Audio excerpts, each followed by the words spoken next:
같이 잠깐 기도하시겠습니다. 우리를 사랑하시는 놀라우시고 자비로우신 살아계신 우리 아버지 하나님, 우리에게 귀한 생명을 주시고 은혜의 말씀과 진리의 길 가운데 살아갈 수 있도록 인도하시고 도와주심을 참으로 감사드립니다. 거룩한 주일을 맞이해 저희를 불러주시고 하나님의 귀한 말씀으로 양육하며 그리스도의 은혜 가운데 살아갈 수 있도록 인도하신 우리 아버지 하나님, 이곳 광주 봉선지역에 주의 몸된 교회를 세우셨사오매 주의 능력의 말씀으로 크신 팔로 인도하여 주시고 각 성도들 마음에 또 각 가정에 주의 은혜와 자비가 함께하여서 주님을 더 귀하게 섬기며 또 주의 영광을 위해 살아갈 수 있도록 도와주시옵소서. 오늘 예비하신 귀한 말씀 들려주시고 이 말씀을 듣고 상고하는 가운데 주님의 형상을 더욱 따라갈 수 있도록 인도하여 주시옵소서. 귀하신 예수님 이름 받들어 기도드립니다. 아멘. 성경 에베소서 4장을 보시겠습니다.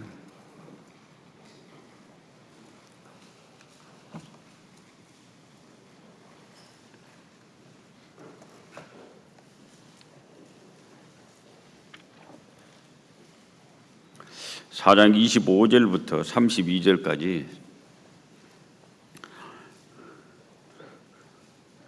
같이 읽어보시겠습니다. 그런즉 거짓을 버리고 각각 그 이웃으로 더불어 참된 것을 말하라. 이는 우리가 서로 지체가 됨이니라. 분을 내어도 죄를 짓지 말며 해가 지도록 분을 품지 말고 마귀로 틈을 타지 못하게 하라. 도적질 하는 자는 다시 도적질 하지 말고 돌이켜 빈궁한 자에게 구제할 것이 있기 위하여 제 손으로 수고하여 선한 일을 하라. 무릇 더러운 말은 너희 입 밖에도 내지 말고 오직 덕을 세우는 데 소용되는 대로 선한 말을 하여 듣는 자들에게 은혜를 끼치게 하라. 하나님의 성령을 근심하게 하지 말라. 그 안에서 너희가 구속의 날까지 인치심을 받았느니라. 너희는 모든 악독과 노함과 분냉과 떠드는 것과 회방하는 것을 모든 악의와 함께 버리고 서로 인자하게 하며 불쌍히 여기며 서로 용서하기를 하나님이 그리스도 안에서 너희를 용서하심과 같이 하라. 오늘은 종려나무 주일이라고 하는 중요한 주일입니다. 이번 한 주간을 고난주간이라고 합니다. 다음 주 주일은 부활절입니다. 2000년 전 어느 날 주님이 부활하신 날이 다음 주입니다. 사복음서를 읽어보면은 마태복음은 28장, 마가복음은 16장, 누가복음은 24장, 요한복음은 21장까지 기록되어 있는데 사복음서에서 가장 중요한 한 사건을 들자면은 예수님이 예루살렘 성에 입성하시는 날입니다. 예수님이 예루살렘 성에 입성하셔서 십자가에 죽고 부활하시는 한 주간의 사건이 신약성경 사복음서의 약 30% 정도의 분량을 차지합니다. 마태복음 28장 중에 21장에 예수님이 예루살렘 성에 입성을 하십니다. 마가복음은 16장 중에 11장, 누가복음은 24장 중에 19장, 요한복음은 21장 중에 12장에 벌써 예수님이 예루살렘 성에 입성을 하십니다. 예수님이 이 땅에 오셔서 죽기까지 33년 반의 생애를 사셨는데 33년 반의 생애가 다 기록된 것이 아니라 짧은 시간만 중점적으로 기록했는데 특히 공생의 3년 반의 사역 중에 3년 반의 대부분은 거의 기록이 되어 있지 않습니다. 한 주간의 사건, 오늘부터 시작해서 다음 주 주일까지 이 고난주간의 한 사건이 사복음서 분량의 30% 정도를 차지합니다. 예수님이 이 땅에 오신 하나님, 육체를 입고 오신 하나님이기 때문에 그분이 이 땅에 오신 목적은 사람의 죄를 대신해 죽으러 이 땅에 오셨기 때문에 한 주간의 사건이 가장 중요하게 기록이 되어 있습니다. 한 주간의 사건은 시간순으로 이게 잘 기록된 복음서가 마가복음입니다. 오늘 주일날이 종려나무 주일날에 예수님은 나귀 새끼를 타고 예루살렘 성에 입성을 하십니다. 그리고 내일 월요일 날에는 무화과나무를 저주하십니다. 그리고 성전을 정화시킵니다. 그리고 화요일 날에 엄청난 일을 하십니다. 바리새인들, 서기관들, 율법사들, 수많은 종교인들과 변론과 대화, 그리고 흔히 전도 집회 때 찾는 마태복음 24장 감람산 강화라고 하는 감람산에서 예루살렘을 보고 예언하셨던 그 모든 말씀들이 화요일 날 하루에 다 이루어집니다. 그리고 수요일 날은 성경 그 어디에도 무엇을 하셨는지가 기록되어 있지 않습니다. 수요일 날은 아마 이제 곧 돌아가셔야 되니까 하나님과의 긴밀한 교제를 나누셨던 것 같습니다. 목요일 날은 이 제자들과 최후의 만찬하시고 성만찬을 제정하시고 겟세마네 동산에 가셔서 기도하십니다. 그리고 뒤에 제사장들이 보낸 하속들에 잡히시고 새벽에 금요일 날 새벽에 산헤드린 공의의 불법 재판을 받으시고 빌라도의 재판을 받습니다. 그리고 금요일 날 아침 9시에 겟세마네 동산 골고다 언덕에서 십자가 못 박혀 돌아가시고 못 박히시고 오후 3시에 금요일 날 오후 3시에 돌아가십니다. 그러니까 사복음서를 읽으면은 한 주간의 사건이 복음서의 3분의 1을 차지합니다. 예수님이 이 땅에 왜 오셨는가, 무엇을 하러 오셨는가를 가장 잘 드러내는 놀라운 한 주간입니다. 오늘은 예루살렘 성에 입성하신 날, 내일은 무화과나무를 저주하시고 성전을 정화시킨 날, 모레는 수많은 변론과 대화, 예언을 하신 날, 수요일은 없음, 뭐 하시는지 기록이 되어 있지 않습니다. 목요일 날은 최후의 만찬하시고 금요일 날 십자가 못 박혀 돌아가시고 다음 주일 날 부활하십니다. 이게 중요한 사건, 구약이잖아요. 구약은 예수님이 이 땅에 오셔서 십자가에 죽을 것을 약속했습니다. 구약의 예언의 핵심은 바로 예수님이 죽을 거다, 이 땅에 오셔서. 그러니까 이번 한 주간이 가장 중요한 예언의 성취를 이루는 놀라운 사건입니다. 예수님은 영원 전부터 예언된 대로 이 땅에 오셨고 죽으셨습니다. 이번 주에 복음서를 읽어보시면서 주의 깊게 보시면 좀 감동이 있을 겁니다. 오늘 돌아가셨구나. 금요일 날에. 오늘 예루살렘 성에 입성하셨구나. 마태복음은 19장에, 마가복음은 11장에, 마태복음 21장에, 마가복음은 11장에, 누가복음은 19장에, 요한복음은 12장에 예루살렘 성에 입성하는 사건이 나옵니다. 그 시간 이후부터 쭉 읽어보시면은 이번 주마다 조금 감동이 다른 색다른 한 주가 될 것으로 생각을 합니다. 그걸 주제로 삼을까 하다가 그건 좀 딱딱해요. 딱딱하기 때문에 별 인기 없는 설교예요. 그래서 그 집에서 각자가 공부하시고 오늘은 제가 좀 쉬운 설교를 하려고 합니다. 이게 에베소서 4장 25절부터 32절까지 세 가지의 변화된 삶을 바울은 이야기합니다. 그리스도인은 누구냐? 그리스도인은 성령을 받아, 성령의 인침을 받아 하나님의 사람이 된 사람이다. 하늘의 신령한 복을 받은 사람이고 하나님의 아들이 된 사람이고 성령으로 인침을 받은 사람이다. 하늘나라의 영원한 기업을 물려받을 사람이다. 그리고 선한 일을 위해 지으심을 받은 사람이다. 복음 안에서 후사가 되고 지체가 되고 또 하나님의 약속을 받은 사람이다. 그리고 교회 안에서 연합되고 하나가 되고 새 사람으로서 믿는 것과 아는 일에 하나가 되어 주님 안에 온전한 신앙생활을 하기에 범사에 자라야 되는 사람이다.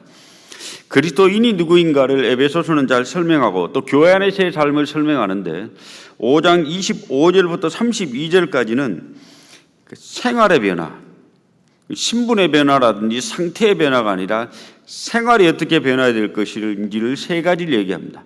그리스도인은 어떤 생활이 변화되어야 될 거냐? 세 가지는 첫 번째, 언어가 바뀌어야 된다.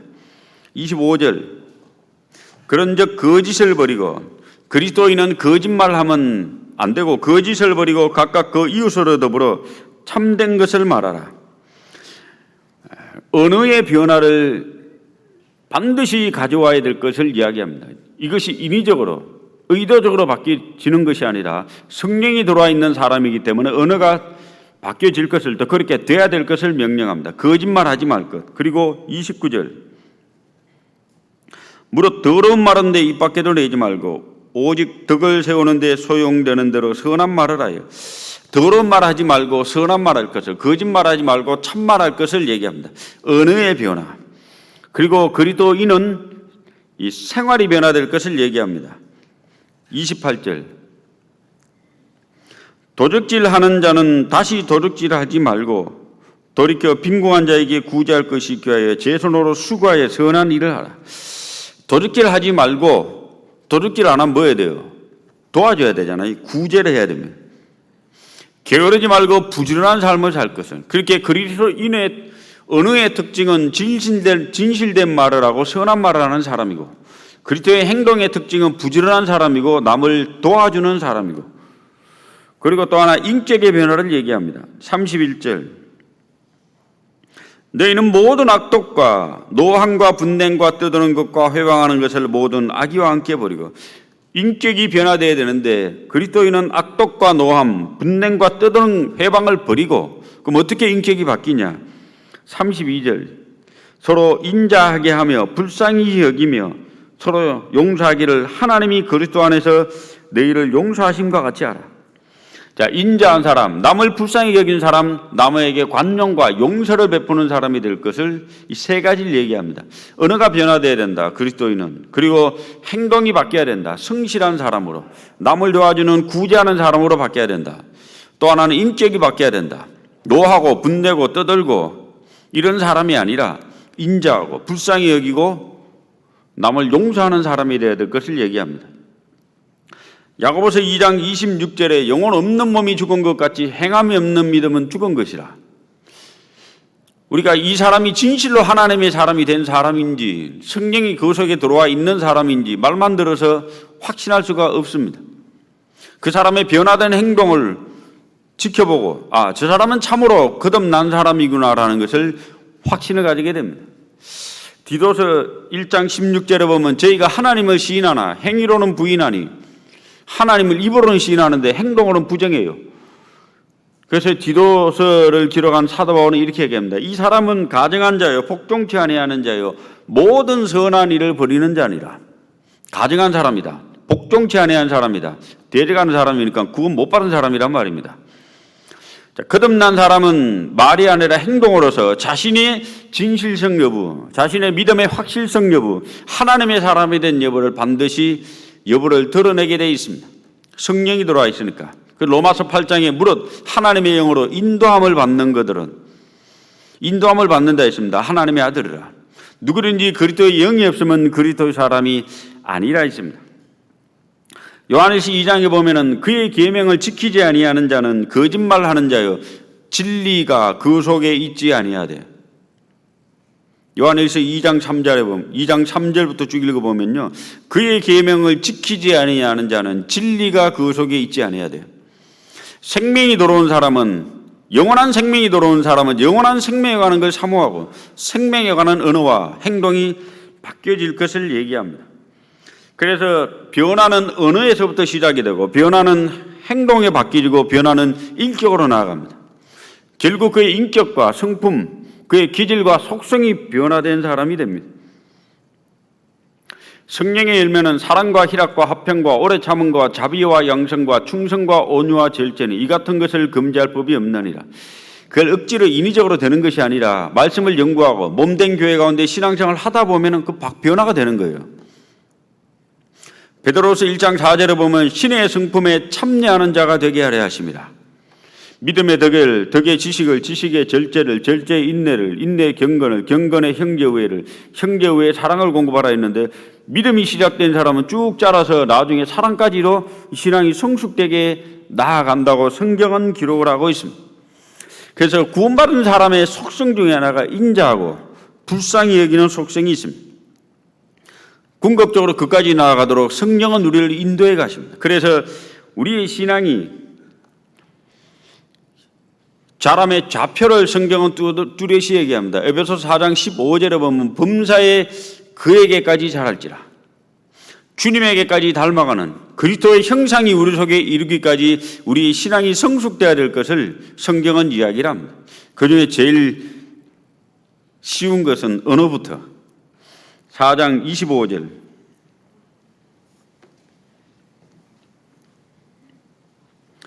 그런즉 거짓을 버리고 각각 그 이웃으로 더불어 참된 것을 말하라.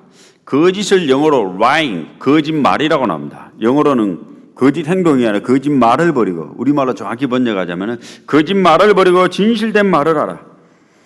말은 그 사람의 내면의 생각이나 인격, 또 그 사람의 특징을 나타냅니다. 상대방이 자신의 정체성, 자신의 생각, 자신의 의견을 전달하는 가장 좋은 수단이 언어라는 수단입니다. 좋은 말은 그 사람에게 비수처럼 가슴에 꽂혀서 그 사람의 생각을 변화시켜주고 그를 하나님께로 인도할 수도 있고, 무심코 던진 말 한마디, 또 화살 같은 독이 실린 말 한마디가 그 사람의 영원토록 상처를 줘서 그 사람 인격을 무너뜨리기도 하고 하나님과 멀어지게 할 수도 있습니다. 그래서 야고보서 3장은, 야고보서는 성경을 기록할 때 언어의 영향력, 실로 엄청나다고 기록을 합니다. 혀는 곧 불이요 불의 세계라. 이 혀는 우리 지체 중에서 온몸을 더럽히며 생의 바퀴를 불사른다 했습니다. 온몸을 더럽히는 게 혀라고 했습니다. 이 혀. 이 말을, 어떤 말을 하느냐, 그 사람의 인격과 내면의 생각을 드러냅니다. 그래서 제가 책을 읽다가 이 조선의 유명한 왕이 두 왕이 있잖아요. 조선 태정태세 문단세 예성전 중이면서 광인은 숙경경 순원철 고순. 자, 이 조선 왕들을 쭉 외우는데 우리가 이 왕들 중에 유명한 대왕이라는 단어가 붙은 사람이 크게 두 사람이 있습니다. 세종대왕과 정조대왕. 조선 초기는 세종이라는 걸출한 왕이 우리의 문화혁명을 이끌었고 나라를 부국강경으로 만들었고, 조선 후기에는 정조대왕이 우리나라의 문화혁명을 이끌고 나라를 부국으로 만들었습니다. 정조대왕은 아버지 사도세자가 뒤지어 갇혀서 죽었잖아요. 그는 아버지가 죽은 이후로 왕이 될 때까지 평생 그 죽음의 공포에 시달립니다. 아버지를 죽인 세력이 다 대신들이 살아있거든.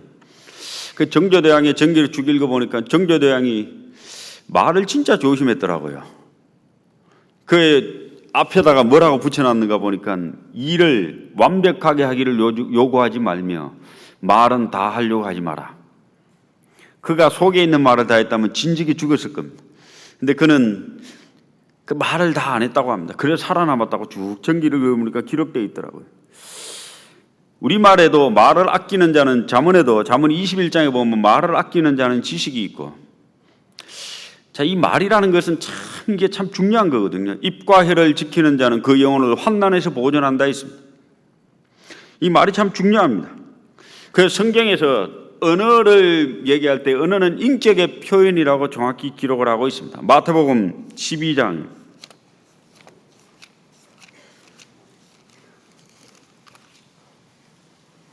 34절.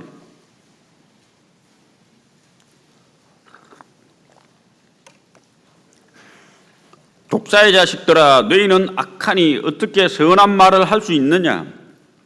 이는 마음에 가득한 것을 입으로 말함이라. 선한 사람은 그 쌓은 선에서 선한 것을 내고 악한 사람은 그 쌓은 악에서 악한 것을 내느니라. 자, 성경은 정확하게 명시하고 있습니다. 사람이 선한 것을 내는 것은 쌓은 선에서 선한 것을 내는 거지 없는 게 나오는 게 아니라 말입니다. 악한 사람은 그 쌓은 악에서 나옵니다. 그래서 예수님께서 직접 하신 말씀, 사람의 입에 나오는 말은 그 사람의 마음의 표현이라고 정확히 기록을 하고 있습니다.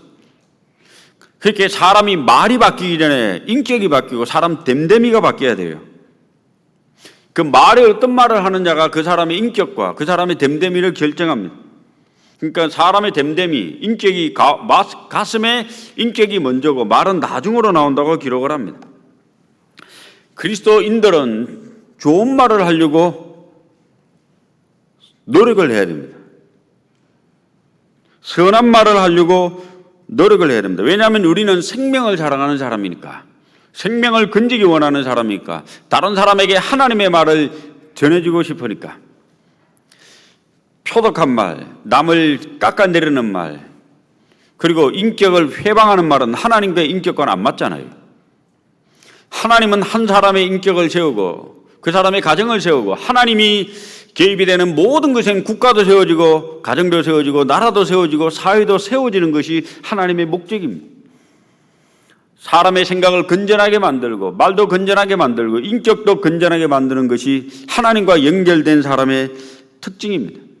그래서 이 생명을 사랑하는 우리는 입술이 바뀌어야 될 것을 얘기합니다. 베드로전서 3장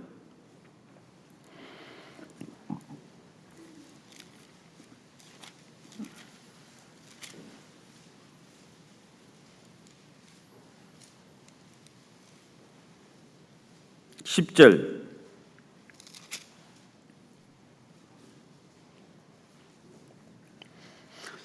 그러므로 생명을 사랑하고 좋은 날 보기를 원하는 자는 혀를 금하여 악한 말을 그치며 그 입술로 괴를 말하지 말고. 자, 이 생명을 사랑하고 좋은 날 보기를 원하잖아요. 저희들은 사람의 영혼을 건지기 원하고 또 좋은 날 보기를 원합니다.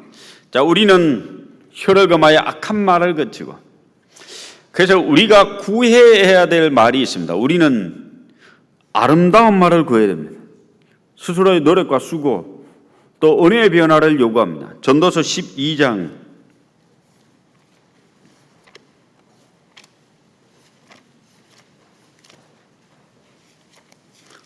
10절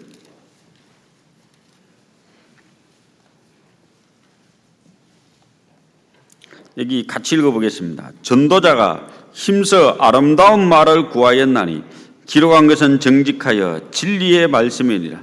전도자가 힘써 아름다운 말. 우리는 뭔 말을 구해야 될까요? 아름다운 말.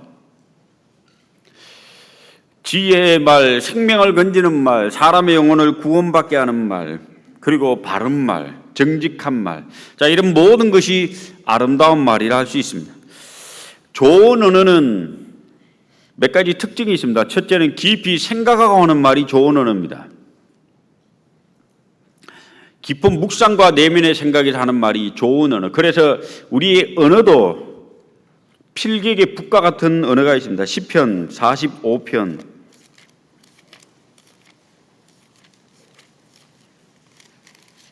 1절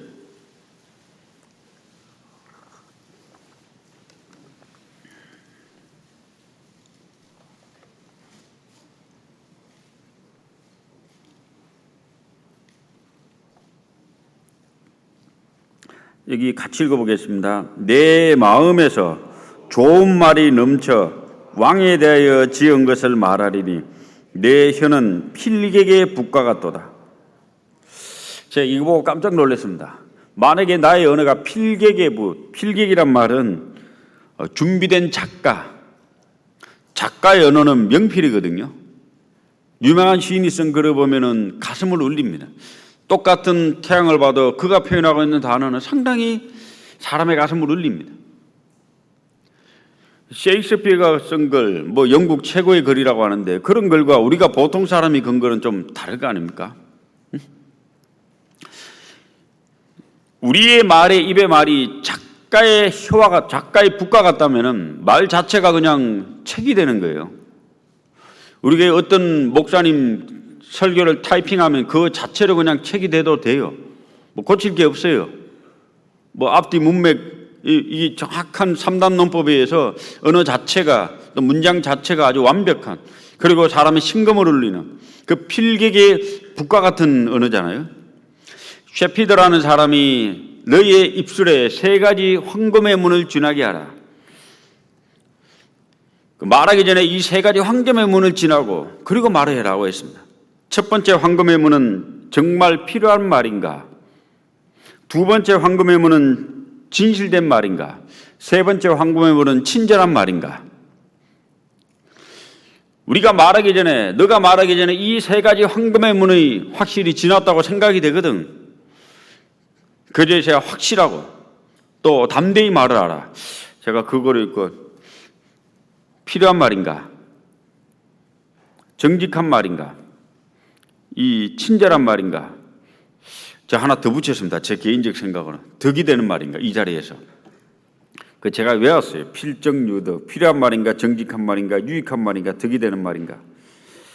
근데 매번 생각할 때 말하면 머리 터지잖아요, 그죠? 근데 가끔은 생각을 해봅니다. 이게 꼭 이 말이 여기서 필요할까? 이게 유익한 말일까? 그리고 이게 득이 되는 말일까? 이 장소에서 꼭 필요한 말이라 득이 안 되는 말이 있어요. 그 득이 되는 말일까? 생각하고 자꾸 이렇게 생각하는 습관을 들이면은 필요한 말, 남에게 유익을 주는 말, 말로 인한 상처, 상대방의 가슴을 후벼대는 말을 잘 하지 않을 것 같습니다. 우리는 깊이 생각하는 필기계 붓과 같은 입술에 혀를 가질 수 있다면 정말 우리는 서로 간에 많은 유익을 주는 그리스도인이 될 겁니다. 그리고 바울은 에베소서에 이 더러운 말은 입 밖에도 내지 말고 선한 말을 하라 했거든요. 더러운 말도 있고 선한 말도 있습니다. 상대의 마음을 기분 나쁘게 하고 신앙을 주저앉게 만들기도 하고 사람의 마음을 심란하게 만들기도 하고. 그 옛날에 구약 성경을 읽어보면은 이 솔로몬 왕의 아들이 있었습니다. 르호보암 왕. 이 왕이 말 때문에 엄청난 화근을 불러오게 됩니다. 열왕기상 12장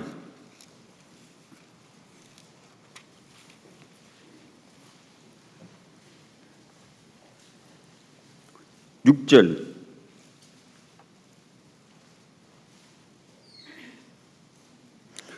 르호보암 왕이 그 부친 솔로몬의 생전에 그 앞에 모셨던 노인들과 의논하여 가로되 너희는 어떻게 교도하여 이 백성에게 대답하게 하겠느냐. 대답하여 가로되 왕이 만일 오늘날 이 백성의 종이 되어 저희를 섬기고 좋은 말로 대답하여 이르시면 저희가 영영이 왕의 종이 되리라 하나. 자, 좋은 말로 솔로몬과 같이 있었던 나이 많은 대신들은 그 어린 왕에게, 정치 경험이 전무한 왕에게, 이제 나라를 통치하는 왕에게 백성들에게 선한 말, 좋은 말을 해 주십시오. 그러면 왕을 섬길 겁니다. 근데 이 무지한 왕은 백성들에게 악한 말로 대답을 합니다. 12절 3일 만에 여로보암과 모든 백성이 르호보암에게 나와왔으니 이는 왕이 명하여 이르기를 3일 만에 내게로 다시 오라 하였습니다. 왕이 포악한 말로 백성에게 대답할세 노인의 교도를 버리고. 자, 왕이 선한 말, 좋은 말로 대답하지 않고 포악한 말로 대답을 합니다. 이 사건으로 말미암아 이스라엘 나라가 두 동강이 납니다. 북이스라엘과 남유다. 물론 그 아버지의 어떤 우상숭배로 말미암아 이루어진 거지만 성경은 정말 이 선한 말과 이 포악한 말에 얼마나 이 엄청난 영향력과 파급을 주는가. 정말 말 한마디에 천냥빛을 갚는다 했는데 어떤 말에 따라서 이 사람 인격이 바뀌기도 하고 이 사람의 어떤 생각이 바뀌기도 하고 훌륭한 사람이 되기도 하고 그렇습니다. 미국 존스 홉킨스 대학의 벤 카슨이라고 하는 유명한 외과 의사가 있습니다. 소아신경외과. 그 사람은 흑인으로 어릴 때부터 구박받고 자랐어요. 그 아버지도 없었던 것 같아요. 그래서 엄마 품에 자랐는데 친구들은 놀려댔고 구박을 했습니다. 근데 엄마는 끝까지 아들을 격려하고 위로했습니다. 너는 훌륭한 사람이 될 거야. 너는 훌륭한 사람이 될 거야. 맡은 일에 최선을 다해봐. 비록 땅에 살아가는 가운데 어린 시절 좌절과 낙심, 피부 색깔도 좀 검고 불편했지만은 엄마의 그 위로와 격려, 자식을 향한 정말 용기를 주는 말을 듣고 이 자녀는 이 박사님은 나중에 고등학교 때 엄청난 공부를 합니다. 그래서 미국의 의과대학을 진학해서 나중에 존스 홉킨스 대학의 교수가 됩니다. 그래서 머리 3개부터는 샴샴둥이를 분리시켜서 하나는 죽고 둘을 살리는 엄청난 그 외과 의사 수술을 집도해가지고 세계적으로 유명한 그 의사가 됩니다. 어머니의 그 격려의 말, 어머니의 그 위로의 말. 우리 어머니들은, 부모님들은 가끔 자녀들에게 이렇게 불편한 말 할 때가 있는데 제가 이 유아를 키우는 엄마들에게 부탁할 게 있습니다. 아이들에게 부정적 언어, 이 아이들에게 이 생각에 악영향을 주는 언어는 절대 하지 말라고 부탁을 합니다. 아이들에게 긍정적 언어, 용서의 언어, 관용의 언어, 정말 용기를 주는 언어, 훌륭한 사람이 될 거라고 하는, 하나님의 멋진 인물이 될 거라고 하는, 유럽의 한 예배당 성당에서 실제 있었던 사건입니다. 신부가 성찬식을 준비하고 있는데 한 아이가 신부와 돕고 일을 하다가 성찬잔을 떨어뜨리고 말았습니다. 신부는 버럭 화를 냈습니다. 너 같은 놈은 나가, 필요 없어. 조심성에서 일하는 너는. 이 아이는 그 말을 듣고 성당을 나왔습니다. 그래서 다시는 하나님 믿나 봐라 해서 악한 사람이 됩니다. 이 사람이 유고의 독재자, 수많은 사람을 죽인 학살자 티토 대통령이 됩니다. 또 같은 시기에 또 한 성당에서 한 아이가 성찬식을 준비하고 있는데 또 성찬잔을 떨어뜨렸습니다. 신부님이 위로해 줍니다. 괜찮아. 나도 너만 할 때 그랬어. 용기를 가져. 넌 잘할 수 있을 거야. 격려해 줍니다. 이 아이는 신부님의 위로와 격려를 받고 자라서 유명한 대주교가 됩니다. 풀턴 대주교. 사람의 말은 그 사람의 인생을 변화시키기도 합니다. 에베소서 5장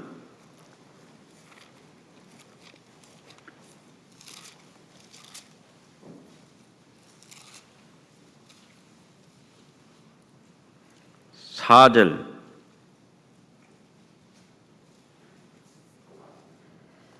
누추함과 어리석은 말이나 희롱의 말이 마땅치 아니하니 돌이켜 감사하는 말을 하라. 그 사랑의 언어, 칭찬의 언어 이런 게 많잖아요. 용서의 언어, 관용의 언어. 저도 성경을 공부하다가 언어에 대해서 좀 생각을 해보고 언어에 관련된 책을 이렇게 사실 몇 개 읽어봤습니다. 시중에 나와 있는 책이지만은 그 생각을 변화시켜주고 마음을 울리는 내용이 많더라고요. 이 말에 어떤 말을 하느냐에 따라서 정말 그 사람의 생각을 변화시키고 그 중요한 인연을 맺어주기도 합니다. 탈무드에 이런 말이 있습니다. 생각을 조심하거나 생각은 말의 시가 된다네.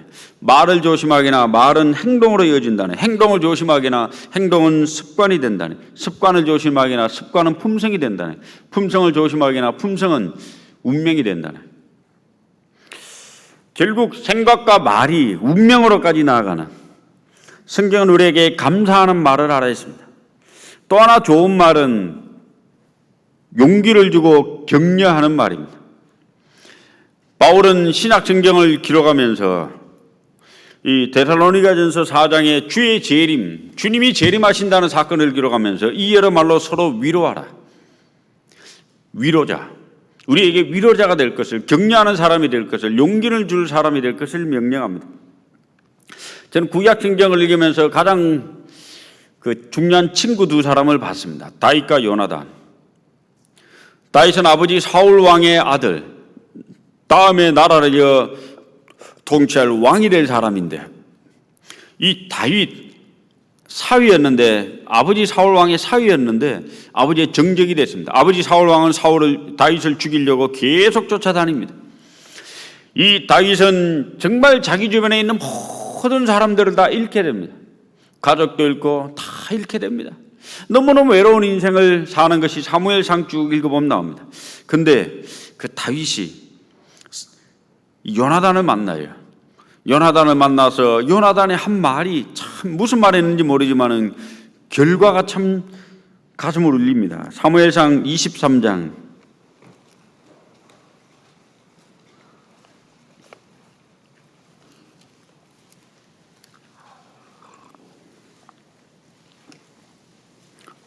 15절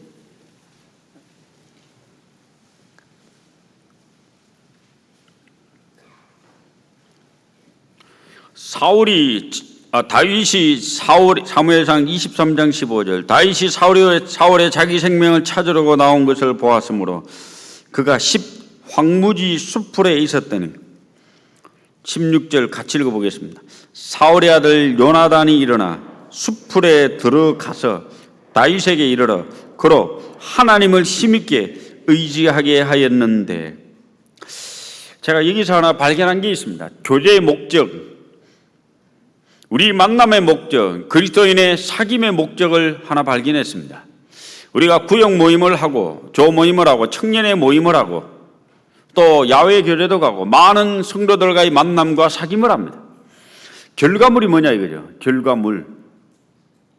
구역 모임하고 그냥 만났다고 집에 돌아갈 것이 아니라 구역 모임을 한 결과물이 뭐냐 하면은 하나님을 힘있게 의지하게 하였는데, 오늘 모임에 갔다 오면서 정말 하나님을 더 힘있게 의지할 수 있는 간증을 듣고 그런 위로와 그 선한 말을 들을 수 있다면은 그 모임 진짜 잘 간 거죠. 청년의 모임에 가서 하나님을 힘있게 의지할 수 있다면 나올 때 그 진짜 모임을 잘 간 거죠. 낙심되고 좌절되고 때로는 위로와 격려가 필요한 나에게 그 간증과 교류를 통해서 정말 내가 하나님을 더욱 힘있게 의지할 수 있는, 그래서 신앙의 교제의 좌표를 하나 발견했습니다. 하나님을 힘있게 의지하게 하였는데, 간증할 때 말을 다 내 하고 싶은 말 다 한다고 유익이 되는 게 아니잖아요. 모인 사람이 구역 모임에 한 20명 모였습니다. 근데 간증하는 시간은 1시간 한 20분. 이제 한 8, 9명 보통 하면 마칩니다. 그죠? 근데 첫 번째 사람이 한 1시간 해버렸어요. 그럼 구역 모임 분위기 팍 가라앉죠, 이제. 나도 말하려고 왔는데 뒤에 사람은 1분씩 해야 됩니다, 이제. 배려가 필요하잖아요. 상대방에 대한 배려. 오늘 몇 명 정도 간증해야 되는 게 대충 우리는 압니다. 조 모임에 한 10명 왔습니다. 그러면 조 모임은 간증을 거의 다 하잖아요. 그러면 한 사람당 할당된 시간이 있습니다. 예정된 시간에. 보통 한 7분, 8분, 길면 10분. 그럼 그 시간에 자기의 생각을 정리하고 정말 이 말을 해서 상대방의 우리 듣는 사람의 유익이 될 건가? 나도 유익이 될 건가? 내가 이 말을 하면 정말 하나님을 힘있게 의지하는 데 도움이 될 건가? 그리고 나를 위해 기도해 줄 건가? 모든 말이라고 속에 있는 말 다 내뱉는다고 그게 은혜가 되는 것이 아니라 정말 하나님 앞에 성도들 하여금, 그리고 내 자신도 이런 간증을 했을 때 선한 말이 되고 덕을 세우는데 소용되는 말이 되고, 그리고 우리로 하여금 하나님을 힘있게 의지할 수 있는 데 도움이 되는가, 필요한 말인가, 정직한 말인가, 유익한 말인가, 득이 되는 말인가 생각하고 우리가 간증을 좀 하는 것을 자꾸 연습을 한다면 모임이 좀 더 유익이 되지 않을까요? 그로 하나님을 힘있게 의지하게 하였는데, 우리는 오늘보다 내일, 내일보다 더 나은 신앙의 인격과 모임을 자세를 가져야 됩니다. 금년보다 내년이, 내년보다 더 내년이 더욱 하나님을 의지하는 사람이 되어야 되잖아요. 성경을 더 가까이 하는 그리스도인이 되어야 됩니다. 기도를 더 간절히 하는 그리스도인이 되어야 됩니다. 하나님에 대한 더 깊은 묵상으로 나아가는 그리스도인이 되어야 됩니다. 우리의 말이 그렇게 나아가도록 서로에게 위로와 격려를 줘야 됩니다. 진보된 신앙의 모습을 갖추도록. 우리 가운데는 상심한 사람이 있습니다. 인격적으로 삐뚤어진 사람이 있습니다. 그가 왜 삐뚤어진지 모르지만은 어릴 때부터 불우한 가정에 태어나서 자격지심 속에서 마음의 어떤 상처를 받고 누구로부터 참 멸시를 받은 기억도 있고 트라우마도 있고, 예를 들어서 그렇다면은 참 이곳에 와서만이라도 위로를 받아야 되잖아요. 룻기, 사무엘상 앞에 룻기가 있습니다.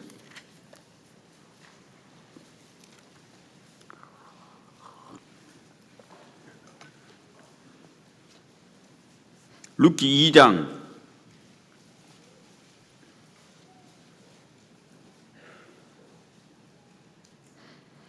8절. 보아스가 룻에게 이르되 내 딸아 들으라. 이삭을 주어라. 다른 밭으로 가지 말며 여기서 떠나지 말고 나의 소녀들과 함께 있어라. 자, 이 보아스는 베들레헴의 유력자입니다. 룻은 이방 여인입니다. 모압 여인, 저주받은 이방 여인, 그것도 과부. 보아스와 룻과의 신분적 차이는 엄청납니다. 시어머니, 홀어머니 모시고 있는 과부 룻, 멸시할 수도 있죠. 천대할 수도 있죠. 무시할 수도 있죠. 아마 이 여인은 무시와 천대, 멸시를 그 베들레헴에 와서 유대인 여자들에게 받았을지도 모릅니다. 우물물에 물을 떠러 갔을 때 저리 가라고 했을지도 모릅니다. 그런데 이 보아스는 인격이 참 훌륭한 사람입니다. 보아스는 사람이 된 사람이에요. 정말 예수님의 그림자로 나올 만합니다. 그는 이 룻에게 부드러운 말합니다. 내 딸아, 이삭을 주어라. 다른 밭으로 가지 말고 여기서 주어라. 그리고 보아스가 룻을 칭찬합니다. 격려합니다. 위로합니다. 11절. 보아스가 그에게 대답하여 가로되 내 남편이 죽은 후로 내가 시모에게 행한 모든 것과 내 부모와 고국을 떠나 전에 알지 못하던 백성에게로 온 일이 내게 분명히 들렸느니라. 여호와께서 내 행한 일을 보응하시기를 원하며 이스라엘의 하나님 여호와께서 그 날개 아래 보호를 받으러 온 내게 온전한 상 주시기를 원하노라. 그 여인의 신분이 무엇인지, 그 여인이 정말 처한 위치가 무엇인지 중요한 것이 아니라 그 여인의 심성, 그 인격, 그 행동, 그의 믿음을 보고 칭찬합니다. 너 시어머니한테 한 걸 내가 다 들었다. 그리고 네가 하나님을 갈망해서 우리나라에 왔으니까 하나님께서 너에게 축복을 주실 거다. 하나님께서 너에게 복을 온전히 주실 거다. 신방을 이렇게 갑니다. 광주교회 가니까 사람이 하도 많아가지고 신방을 가도 끝도 없어요. 막. 항상 새로운 사람이 신방을 갑니다. 신방을 가는데 갈 때마다 좌표가 있습니다. 신앙을 어떻게 하면 세워줄 거가 좌표입니다. 잘못했다고 책망하는 것이 아니라, 그래서 상심한 자 위로하고 낙심한 자 격려해주고 사랑이 필요한 자 사랑을 해주고 격려와 위로, 용서, 관용, 그 마음에 위로해주면 그 신앙이 세워져요. 룻이 정말 얼마나 낙심되게 왔을까요? 앞이 보이지 않습니다. 호르몬이 나오미, 남편도 없고 자식도 없고 인생이 캄캄한 여인입니다. 시집갈래 갈 수도 없고 캄캄한 여인인데 이 여인을 정말 만난 이 유력자 보아스는 축복합니다. 그 룻이 그 말을 듣고 13절을 얘기합니다. 같이 읽어보겠습니다. 룻이 가로되 내 주여 내가 당신께 은혜 있기를 원하나이다. 나는 당신의 시녀의 하나와 같지 못하오나 당신이 이 시녀를 위로하시고 마음을 기쁘게 하는 말씀을 하셨나이다. 이 시녀를 위로하고 마음을 기쁘게 하는 말을 보아스가 한 거예요. 이 말을 들었던 룻에 얼마나 용기가 생겼을까요? 하나님이 당신을 도와줄 거라고 격려해주고. 여기 취준생들 있죠. 요즘 젊은 사람들 참 취업하기 어렵잖아요. 취준생 앞이 캄캄합니다. 그래, 그때 취준생에게 공부 그래가 되겠냐고, 어디가 학교 가겠다고 이런 말하면 안 되는, 안 그래도 이제 앞이 캄캄한데 기팍 죽여놓으면 이게 안 되잖아요. 열심히 해보라고, 하나님이 도와줄 거라고, 믿는다고, 하나님이 너의 앞길에 인도해 주실 거라고. 그리스도인은 하나님이 굶기지 않는다고 용기를 좀 주고 힘을 주고 격려도 해주고. 이 룻이 보아스의 위로와 마음을 기쁘게 하는 말을 받았습니다. 룻 마음이 얼마나 하나님을 더 의지했을까요? 시어머니에게 이 말을 했고 시어머니는 나중에 보아스와 룻을 맺어주게 됩니다. 이 보아스는 예수님의 그림자, 우린 주님으로부터 성경을 통해 위로와 기쁘게 하는 말을 듣습니다. 우린 작은 예수가 되어야 되지 않을까요? 서로에게 위로해주고 격려하는 말을 한다면 더 신앙적으로 성숙하고 위로받는 인격을 가질 겁니다. 그리고 좋은 말이 있습니다. 좋은 말은 경우에 합당한 말입니다. 잠언 15장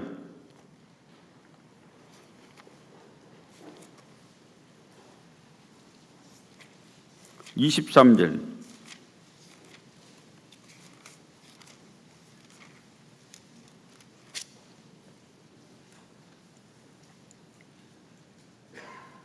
잠언 15장 23절.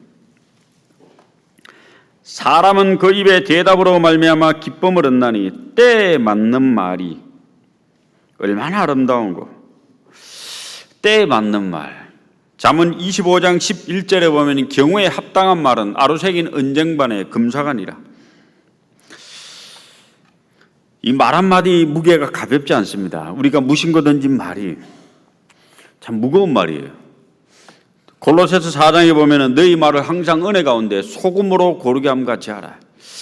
우리는 이 구원을 받은 그리스도인으로서 성령이 내주하고 있는, 성령이 내 마음속에 살고 있는 성령은 하나님이십니다. 삼위일체 하나님, 아버지 하나님, 아들 하나님이 성령의 하나님. 하나님의 영이 내 마음속에 들어와 있어요. 이 속에 존재하고 있습니다. 이 속에 살고 있습니다. 내 입술은 성령의 감동이 된 언어.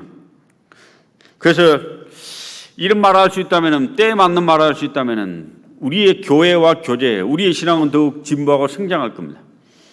마틴 하이데커라고 하는 20세기 실존주의 철학의 대표는 이런 말을 했습니다. 언어는 존재의 집이다.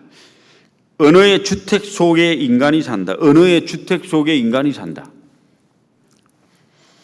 그 언어를 통해 사람이 살기도 하고 죽기도 하고. 미국 프랑스 니스에 가면은 커피숍이 있는데 커피숍에 이런 글이 새겨져 있답니다. 커피 그러면 7유로, 우리 돈으로 10,000원. 커피 플리즈, 커피 주세요. 우리 돈으로 4.25유로, 한 5,000원, 6,000원. 헬로, 커피 플리즈. 여보세요, 안녕하세요. 커피 한 잔 주세요. 그러면 2,000원. 여기 커피 있잖아요. 우리 교회마다 커피 있는데 커피 그러면 10,000원 받아요. 커피 한 잔 주세요. 그러면 한 5,000원 받고, 안녕하세요, 수고하십니다. 커피 한 잔 주세요. 그러면 1,000원, 1,500원. 만약에 그렇게 한다면 처음부터 언어가 바뀔 거예요. 그죠? 안녕하세요, 수고하십니다. 커피 한 잔 주세요. 근데 이 교회에서 이 식당에 가서 내가 음식을 주고 사 먹는다고 무례하게 하는 분이 많습니다. 우리나라를 갑질공화국이라고 하잖아요. 내가 돈 주고 사 먹는데 니는 나의 부하가 돼. 식당에 가서도 이모님 여기 음식 하나 더 주세요. 그러면 뭘 더 나옵니다. 아줌마 더 줘. 이러면 그때부터 안 줘. 없음. 같은 돈 내고 음식을 먹는데 풍성히 먹는 사람이 있고 기분 나쁘게 먹는 사람이 있습니다. 좋은 언어를 쓰면은 사람 마음의 위로가 되니까 은혜가 됩니다. 좋은 언어는, 또 하나의 좋은 언어는 알아듣기 쉬운 말. 설교를 잘하는 분이 누가 잘할까요? 설교를 누가 잘할까요? 화려한 언어에 연금술사를 써가지고, 물론 뭐 좋은 말을 하고 화려한 언어를 쓰면 좋겠지만은 알아듣기 쉬운 말.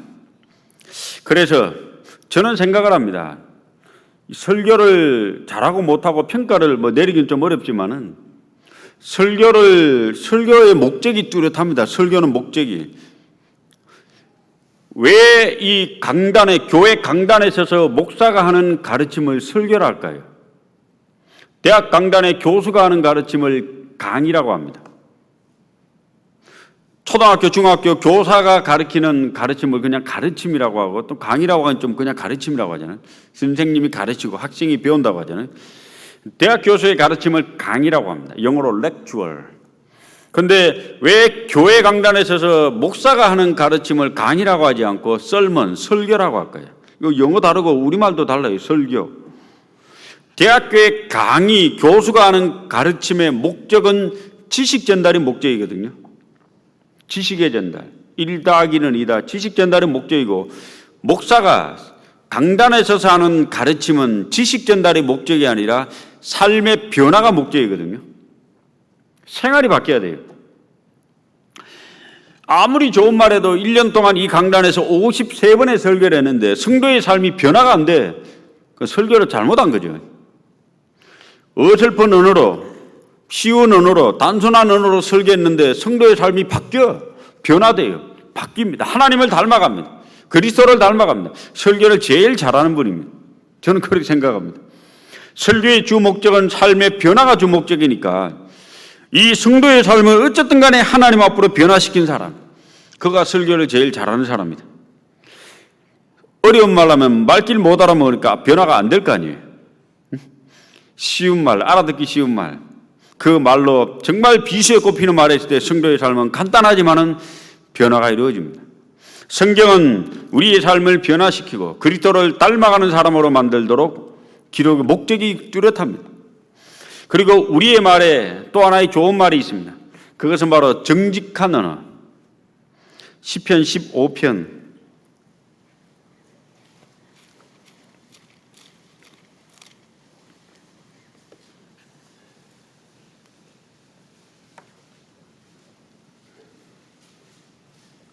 시편 15편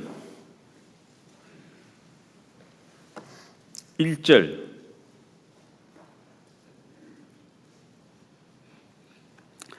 (2절) 같이 읽어보겠습니다. 여호와여, 주의 장막에 유할 자 누구오며 주의 성산에 거할 자 누구오니까?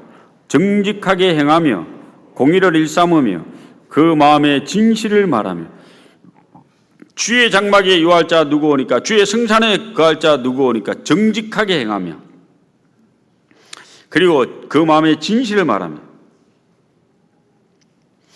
우리가 말을 아끼는 것은 필요한데 거짓말을 하면 안 됩니다. 그래서 에베소서 4장 25절에 제일 먼저 언어의 변화를 얘기할 때 거짓말하지 말고 참말하라고 나옵니다. 거짓말하지 말고 참말하라. 영국의 속담이 이런 속담이 있더라고요. 영국의 속담은 하루를 행복하려면은 이발을 해라. 여자는 이제 머리 이제 손질하는 거죠. 일주일을 행복해지고 싶거든 결혼을 해라. 좀 너무 짧은 것 같아요. 한 달을 행복하려면은 말을 사라. 말 따가닥따가닥. 오늘 같으면 이제 차를 사는 거죠. 1년을 행복해지고 싶으면 새 집을 지어라.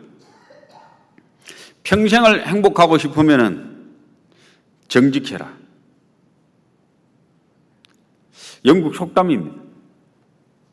당장은 손해보는 것 같아도 정직은 결국 그 사람을 행복하게 만듭니다. 미국의 성공한 CEO들, 그 회사의 대표들에게 질문했습니다. 자신이 성공할 수 있는 가장 큰 요인은 무엇인가? 질문했습니다. 첫 번째 답이 정직이었습니다. 우리 아이를, 자녀를 키울 때 확실히 심어줘야 될 것은 거짓말하지 말까, 정직하게 살아갈까. 손해보는 것지만은 그의 인격과 그의 삶을 하나님 앞에 곧바르게 세워줄 겁니다. 독일의 유명한 철학자 임마누엘 칸트는 이런 말을 했습니다. 정직이 최선의 정책이다. 예나 지금이나 정직은 사람을 평가하는 기준이 됩니다. 여기 시편 15편 2절에 정직하게 행하며 공의를 일삼으며 그 마음에 진실을 말하며.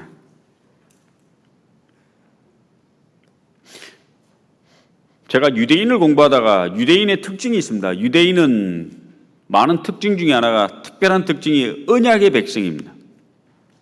약속을 한 백성이잖아요.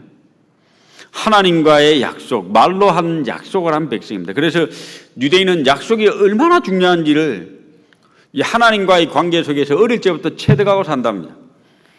그래서 유대인은 사람과 사람 사이에 말로 약속을 했으면 목에 칼이 들어와도 끝까지 지키는 습성이 있대요. 어릴 때부터 그 부모가 그렇게 가르치고 자신도 그렇게 한대요. 그래서 유대인은 상업 세계에서 성공할 수 있었던 요인 중에 하나가, 몇 가지 요인은 있는데 이 정직 때문에, 저쪽과 이쪽이 계약을 했으면 자기가 손해보더라도 끝까지 그걸 지키기 때문에 상업 세계에서 결국 성공을 하는 게 유대인이랍니다. 조금 자기한테 유리하면 지키고 불리하면 파기시키는 그런 것은 결국 패배하게 되잖아요. 유대인이 또 하나는 그 세계 경제를 장악한 것 중에 하나가 언어의 습득이더라고요. 말에 17세기, 18세기 유럽 세계의 남자의 평균 문맹률, 글을 못 읽는 문맹률이 한 70에서 80% 됐답니다. 그러니까 유럽 세계는 글을 거의 대부분 못 읽었대요. 그런데 유대인만은 문맹률이 0%, 0%. 글을 다 읽어요. 시베리어를 다 읽고 글을 다 읽고, 어릴 때부터 성경을 읽으니까. 그래서 유대인들이 글을 읽고 습득하는 언어 습득 능력이 뛰어나다 보니까 지적 세계, 의사, 변호사, 검사, 판사, 상업 계약서 이런 걸 다 유대인이 만들다 보니까 유대인이 경제를 지배했다 이렇게 나오더라고요. 그리고 또 하나는 아까 약속했던 것처럼 약속을 철저히 지키는 백성. 제가 이 청년들 결혼관 연구하고 제 이 쭉 공부하다가 고민했습니다. 하나님, 이 약속을 지키게 해야 되겠네요. 어느 날 제 아들이 2명 있는데 아들한테 제가 깨달은 게 있습니다. 아들들에게 교육을 해야 되겠구나. 약속을 지키도록 어릴 때부터. 근데 이제 이 가만 생각해 보니까 상대방에게 그 자매에게 나는 당신을 사랑합니다, 당신을 좋아합니다 그러면 그걸 평생 지켜나가도록 만들어야 되겠더라고요. 이 사랑합니다, 좋아합니다라고 했을 때 그러면 자신이 한 사랑의 약속, 그 약속을 지켜나가려면 도대체 나이가 몇 살이 돼야 되는가 한번 고민해 봤어요. 20살짜리가 옆에 예쁜 자매가 있다고 당신 좋아합니다 이렇게 했을 때 그걸 지켜나갈 수 있냐 이거죠. 안 되잖아요. 대학 4년 졸업해야지, 군대 갔다 와야지, 어느 세월에 그 약속을 지켜. 고무신 몇 번 바꿔 신을 건데. 안 되겠다 싶어가지고 아들 둘을 불러놓고 제가, 물론 지금 다 장성했습니다만 어릴 때 함부로 자매한테 약속 절대 하지 마. 약속을 끝까지 지켜야 되니까 사랑한다 했으면 끝까지 지킬 약속을 하라 그랬어요. 그러려면 니들이 대학은 최소한 졸업해야 되겠더라. 그리고 취업한 이후에 좋아하는 자매가 있든지 뭐 어떤지 사랑의 감정이 싹 들거든 그때 사랑한다 이라. 그 약속을 지킬 수 있으니까 그거는 이미 취업해서 직장을 가졌으니까 사랑한다 했으면 약속 지키려면 결혼하면 되잖아요. 그 다음에. 근데 대학교 1학년이 사랑한다고 다 깨집니다. 그죠? 그래서 청년들 교회 갈 때 그 다음부터 약속 함부로 하지 말아 했어요. 사람이 자신이 한 언어에 대한 책임을 질 수 있는 나이가 되었을 때 어떤 약속을 해야 됩니다. 그래야 이게 정직성이 보장이 됩니다. 사람이 자신이 한 언어를 지키지 못한다면 그 양심의 가책을 받습니다. 나중에 너무 어릴 때 해버리면. 그래서 제가 약간 그 자녀를 키우다가 이렇게 하면 되겠구나라고 해서 우리 청년들 결혼관 할 때도 제가 부탁을 합니다. 일단 자매들은 좀 예외입니다. 왜냐하면 가면 취직하면 되거든.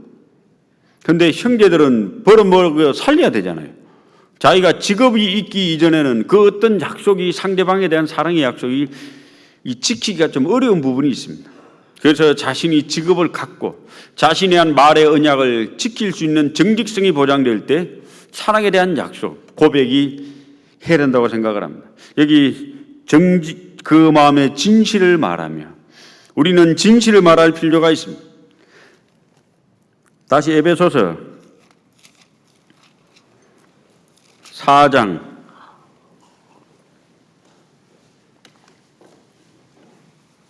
28절.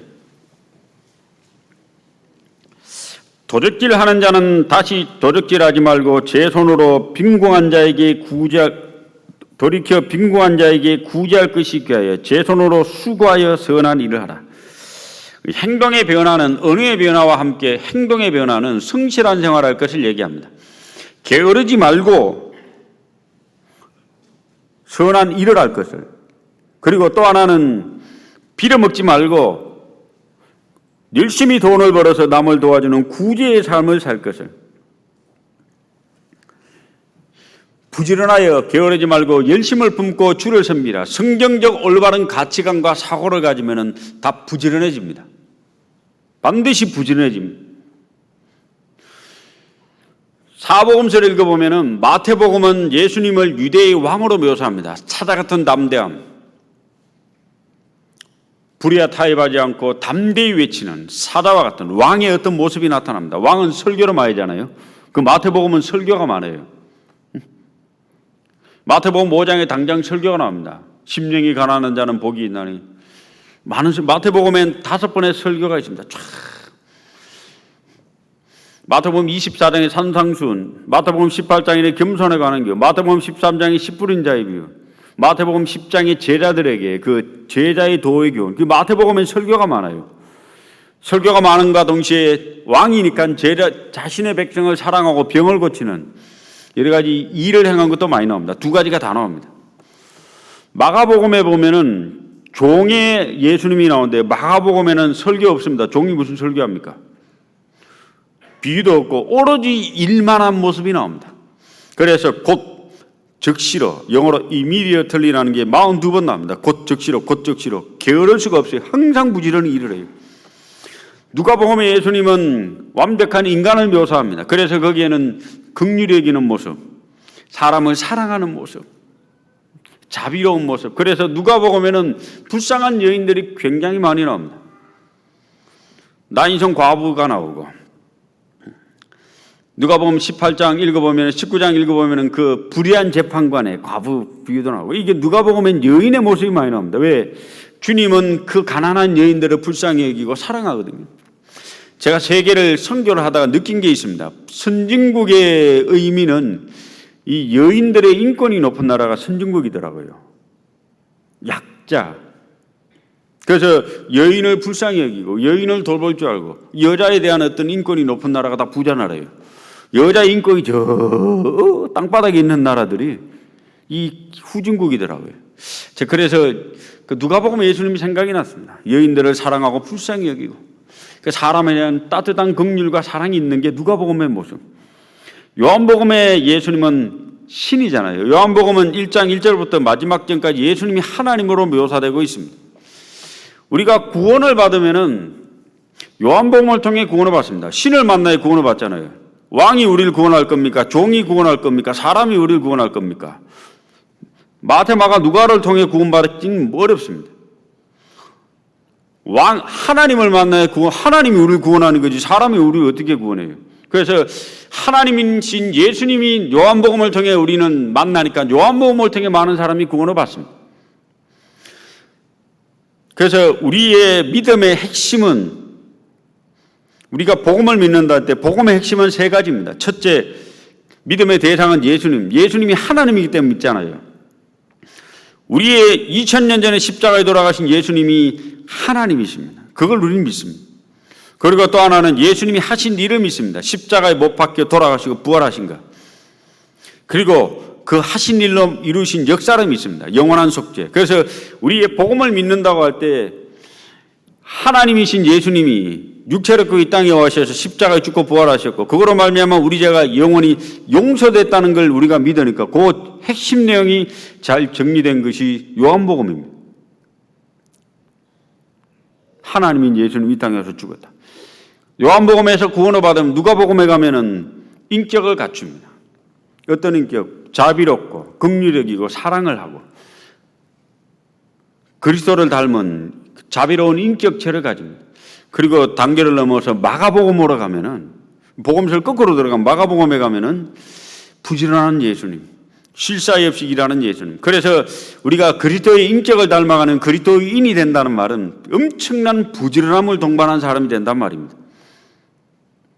그리고 마가복음을 넘어가서 마태복음으로 나아가면은 담대한 사람, 용기를 가진 사람, 힘 있는 사람이 되는 게 그리스도인입니다. 그리고 세상을 변화시키는 사람.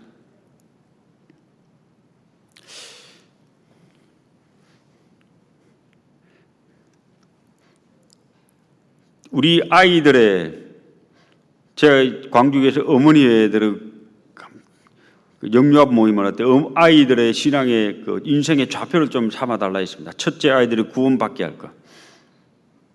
둘째, 구원받고 난 후에 신앙 가운데 온전히 성장 돌아갈 것. 셋째, 신앙 가운데 온전히 성장한 결과가 뭐냐 이거죠. 결과는 바로 세상을 변화시키는 아이로 만들어 달라 했습니다. 마태복음에 있는 예수님처럼 왕이신 예수님 포효하고 세상을 변화시키고 움직이잖아요. 우리 청년들의 신앙의 좌표는 세상을 변화시켜야 됩니다. 세상을 변화시킬 청년들이 우리 가운데 계속 나와야 됩니다. 신앙의 좌표는 나나 신앙생활하고 그냥 직장 다니고 이게 아니라 정말 어떻게 하면 저 썩어져가는 세상을 변화시킬까? 저들에게 하나님의 생명을 전해주고 담대한 그리스도인. 그래서 요한복음에서 시작된 그리스도의 모습은 이제 마지막 마태복음까지 가면 세상을 변화시킬 엄청난 사람이 나오는데 그 중간에 마가복음에는 부지런한 사람, 일정을 다해 다니는 사람, 잠시도 쉬지 않는 사람이 됩니다. 우리가 성경을 읽고 성경 가운데 그리스도의 인격체를 가진다는 것은 부지런한 사람이 되는 겁니다. 부지런한 사람은 적극적인 사람이 됩니다. 잠언 26장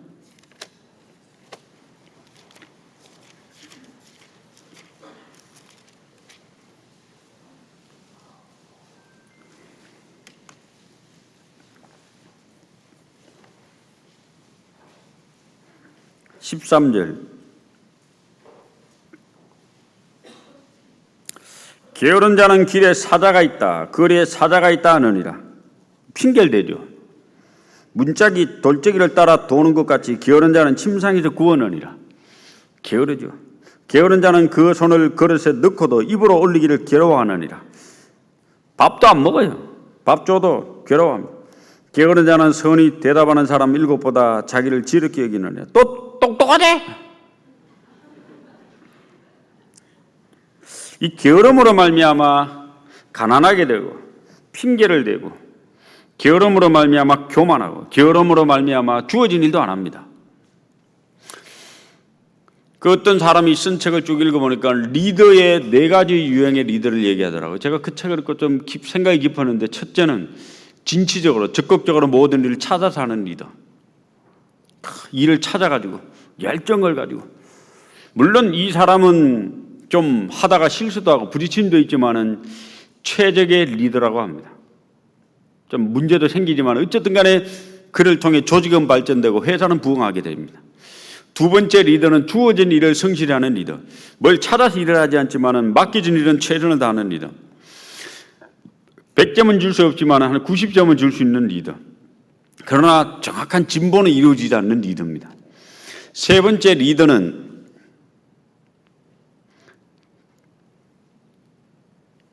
이 게으른 리더. 맡겨진 일을 겨우 하긴 하지만은 일을 별로 적극적으로 하지 않는 리더, 싫어하는 리더. 그리고 네 번째 리더는 매사에 부정적인 리더, 맡기지는 안 할 뿐 아니라 항상 부정적인 리더. 제가 그 책을 읽으면서 세 번째와 네 번째는 원래 리더가 되면 안 되는 사람이라고 나오더라고요. 원래 이런 사람은 리더가 되면 안 돼요. 회사 망하는 거예요. 게으르고 부정적인 사람. 제가 그걸 읽고 구역장님들한테 부탁을 했습니다. 전도인들에게, 광주교회 전도인들 구역장 뽑을 때 매 게으르고 부정적인 사람은 절대 구역장, 예시장도 뽑지 말아 있어요. 구역장이 되려면, 조장이 되려면 일을 알아서 하고 맡은 일부터 열심히 하고, 그리고 자기 일만 할 뿐 아니라 일을 찾아서 하는 사람이 그 리더가 돼야지. 이 주어진 일도 하지도 않고 게으르고 부정적이면 그 구역이 망하는 거예요. 구역이.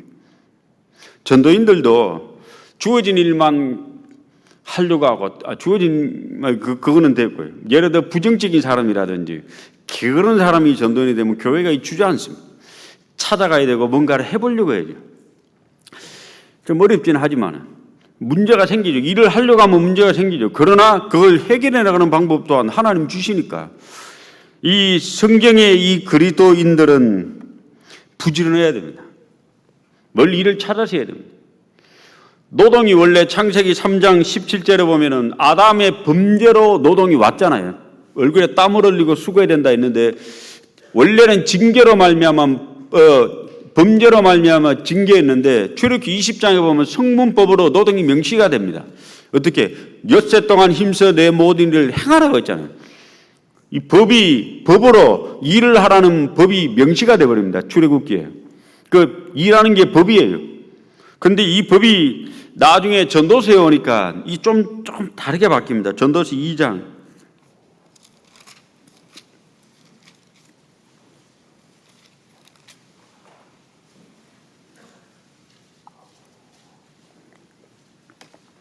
(24절)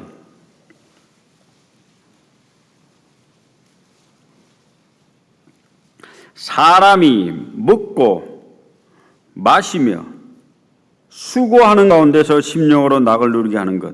자, 먹는 게 즐거워요, 안 즐거워요? 먹었는데 찾으러 다니죠, 그죠? 맛집.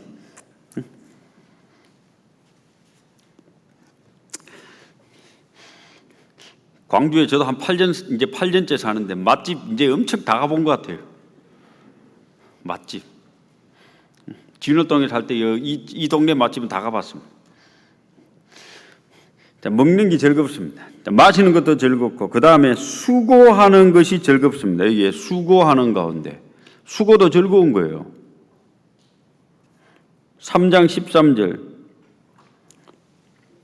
같이 읽어보겠습니다. 사람마다 먹고 마시는 것과 수고함으로 낙을 누리는 것이 하나님의 선물인 줄을 또한 알았도다. 수고함으로 낙을 누립니다. 먹는 게 즐거움이고 마시는 것도 즐거움이고 수고도 즐거움이에요. 하나님이 사람에게 성문법으로 출애굽기에 엿새 동안 내 모든 일을 힘써 행하라고 했는데 그게 즐거움이에요. 일이 없는 사람만큼 즐거움이 없는 사람도 그 일 없는 사람이 즐거움이 없는 거예요. 무슨 일을 해야 사람이 즐거운 겁니다. 그래서 이 5장 하나 더 보겠습니다. 5장 18절.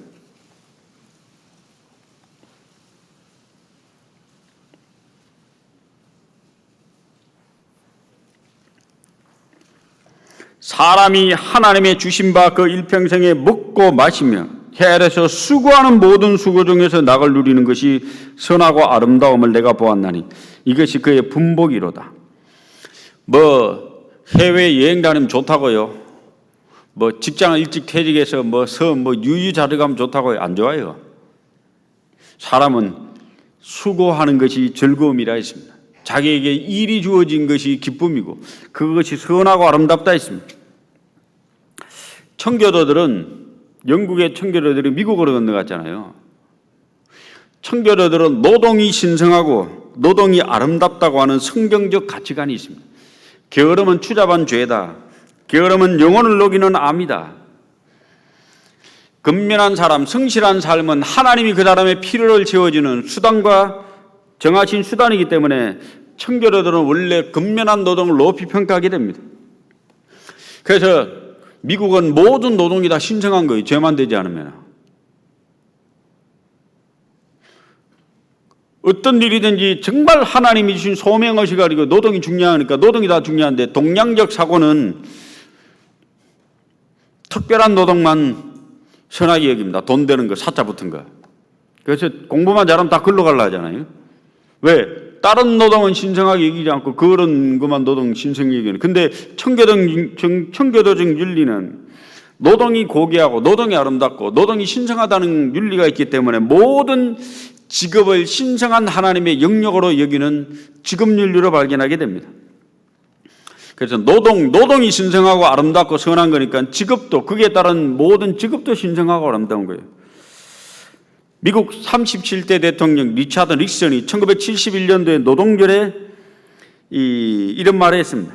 노동윤리라는 말은 그 자체가 선하다는 뜻을 담고 있습니다. 남자든 여자든 일을 함으로 그 덕분에 더 나은 사람이 됩니다. 아브라함 링컨은 이런 말을 했습니다. 세상에 천한 직업은 없다. 천한 사람만 있을 뿐이다. 노동이 신성하다는 이 성경적 사고 맞지요? 수고하는 게 선하다 했으니까. 그래서 미국은 청교도가 미국 건너가서 그 땅을 개간하고 노동이 신성하니까 어떤 일이라도 열심히 삽니다. 그게 노동이 다 신성하니까 하는 직업이 다 신성한 거예요. 죄만 되지 않으면. 하나님 주신 소명의식 가운데 열심히 자기 일을 하고 살아갑니다. 그리고 청교도들의 윤리 가운데 참 특징이 하나 있더라고요. 교육윤리. 제가 이걸 보고 그렇구나.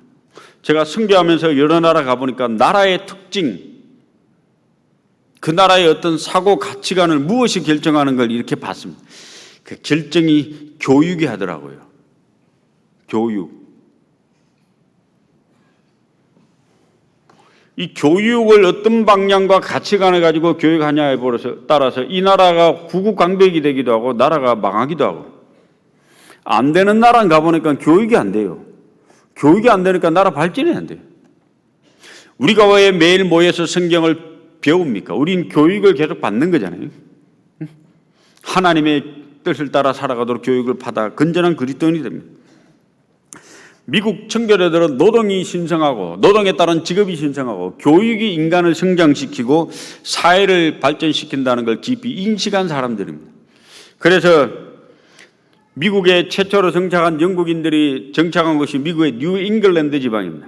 메인주, 매사추세츠, 그 다음에 뉴햄퍼스, 코네티컷, 로드 아일랜드, 버몬트, 이런 미국 북동부 그 추운 지방이에요. 뉴욕주 이런 동네. 그런데 그들이 오래전에 주민 50명당 교사 1명을 채용하도록 법을 만들었어요. 주민 50명당 교사 1명을 의무로 채용하도록. 그래서 존 하버드 목사가 젊은 나이에 죽어가면서 400여 권의 책을 자그마한 대학에 기부했습니다.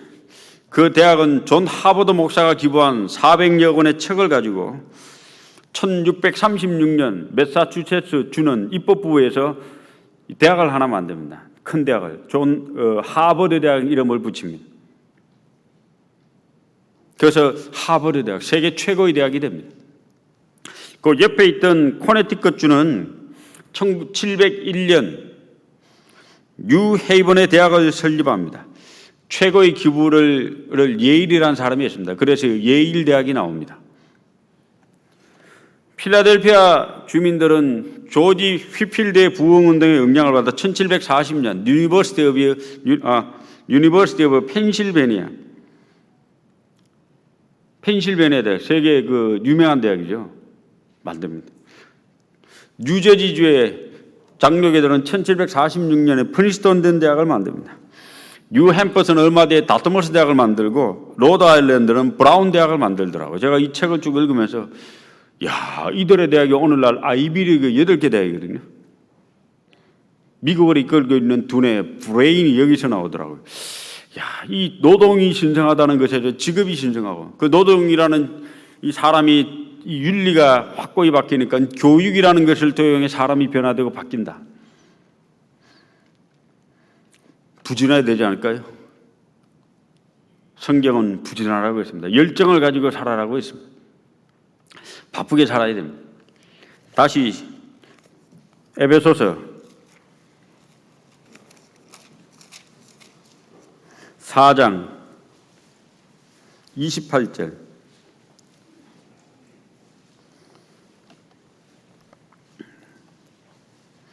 도적질 하는 자는 다시 도적질 하지 말고 돌이켜 빈궁한 자에게 구제할 것이 귀하여. 자, 이제 도적질 하지 말고 빌어먹지 말고 남을 도와주라고 합니다. 그리스도인의 놀라운 특징은 이제 타인을 도와주는 사람이 됩니다. 신명기 15장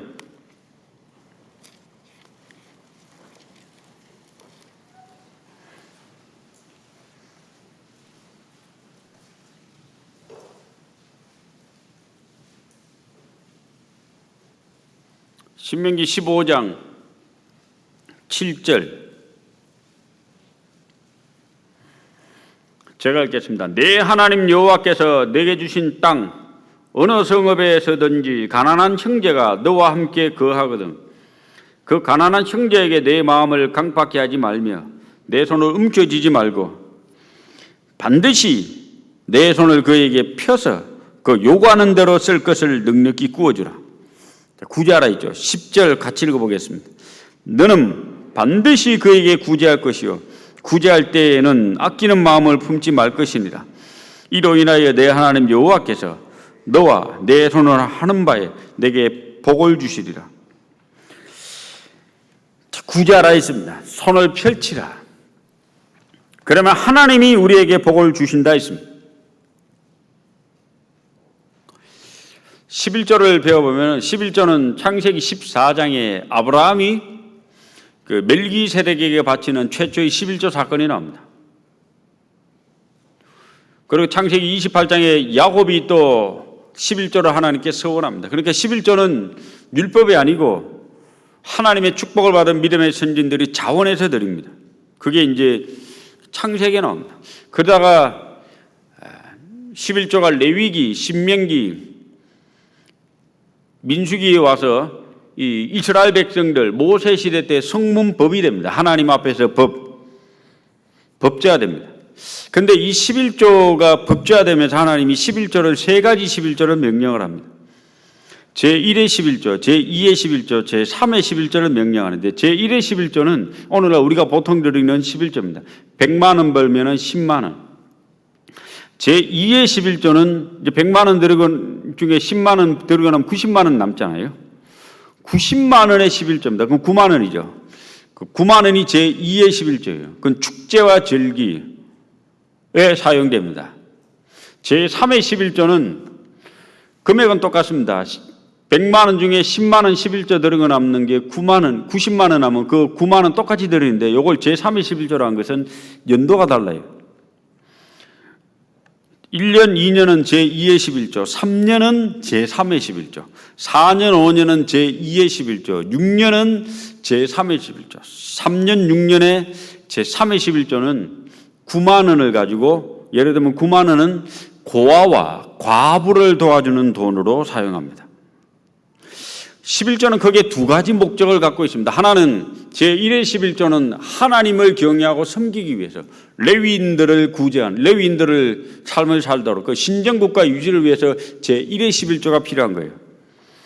그리고 제2의 11조와 제3의 11조 100만 원 중에 10만 원 떼고 나면 90만 원 중에 9만 원 드리는 제2의 11조와 제3의 11조는 공동체 사회를 유지하고 공동체를 어떤 은혜를 베풀기 위해서 축제와 절기 그리고 고아와 과부를 도와주기 위해서 제2의 11조와 제3의 11조를 드립니다. 그러니까 유대인들은 기본적으로 100만 원을 벌면 19만 원이 나가죠. 한 20만 원 나가는 거예요. 우리로 치면은. 제가 11조로 공부하다가 참 은혜 받은 게 있습니다. 우리가 하나님 앞에 마땅히 10분의 1을 드려야 마땅한데 이웃을 위해서 이렇게 돈을 쓰라는 제2의 11조, 제3의 11조로 보면서 정말 이 정상적인 신앙생활하는 그리스도인들은 선교회비 또 이런 걸 내잖아요. 이웃을 도와주는, 저 가난하고 불쌍한 저 해외 수많은 사람들을 도와주는 그 회비도 냅니다. 얼마씩 조금씩 돈을 냅니다. 그게 꼭 뭐 제2의 11조만한 돈이 아니라 그들을 위해서 얼마의 회비를 냅니다. 헌금을 합니다. 제가 그걸 보면서 이 아이들에게 꼭 가르쳐야 되겠다. 하나님 11조는 두 가지 정신이 있습니다. 하나는 하나님을 경외할 것, 돈을 가지고, 또 하나는 이웃을 구제하고 도와줄 것. 어릴 때부터 이기적이고 인색하고 나밖에 모르는 자녀로 자란다면 그건 커서도 하나님 앞에 쓰임받을 수가 없어요. 그에게 무슨 축복이 있을까요?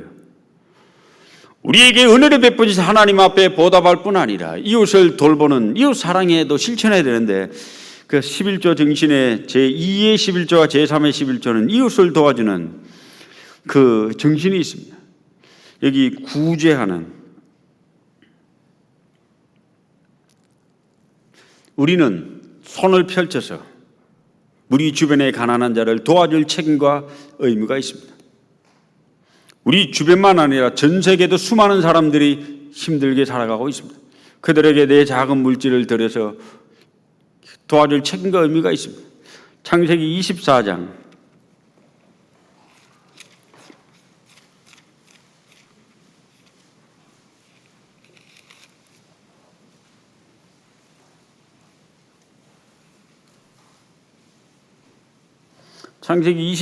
43절 아브라함의 종이 이삭의 아내를 찾으러 아브라함 고향으로 갑니다. 거기에 가서 기도합니다. 하나님, 내가 우물가에 앉아서 여인이 오면 물 달라고 할 텐데 그 여인이 나에게만 물을 줄 뿐 아니라 낙타에게도 물을 주는 그 여인은 하나님이 정한 내 주인의 아내입니다. 거기에 핵심은 뭡니까? 불쌍히 여기는 마음, 구제하는 마음이잖아요. 막 구제하는 마음. 43절 내가 이 우물 곁에 섰다가 청년 여자가 물길로 오거든 내가 그에게 청하기를 너는 물 항아리에 물을 내게 조금 마시오라 하여 그의 대답이 당신은 마시라 내가 또 당신의 약대를 위하여도 기르리라 하면 그 여자는 여호와께서 나의 주인의 아들을 위하여 정하여 주신 자가 되리이다. 그래서 리브가가 나옵니다. 여기 핵심은 뭡니까? 구제하는 여인, 이웃을 불쌍히 여기는 여인. 우리 청년 자매님들 시집 잘 가야죠, 그죠? 누구를 만나야 될까요? 믿음의 사람 만나야 되잖아요. 리브가 같은 사람 되십시오. 이웃을 불쌍히 여기고 손을 펼치고 사랑을 하는. 이 여인이 만약에 낙타에게도 물을 주지 않았다면 이 여인은 선민의 조상이 리브가 이름 모르는 거예요. 우리가 딴 여인의 이름이 여기 기록됐을 겁니다. 리브가는 낙타에게도 물을 줍니다. 사도행전 9장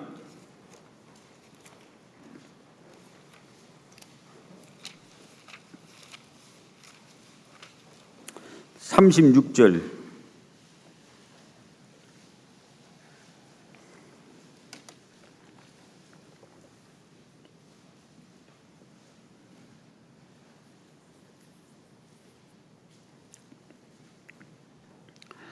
9장 36절 욥바에 다비다라 하는 여제자가 있으니 그 이름을 번역한 적 도로가라.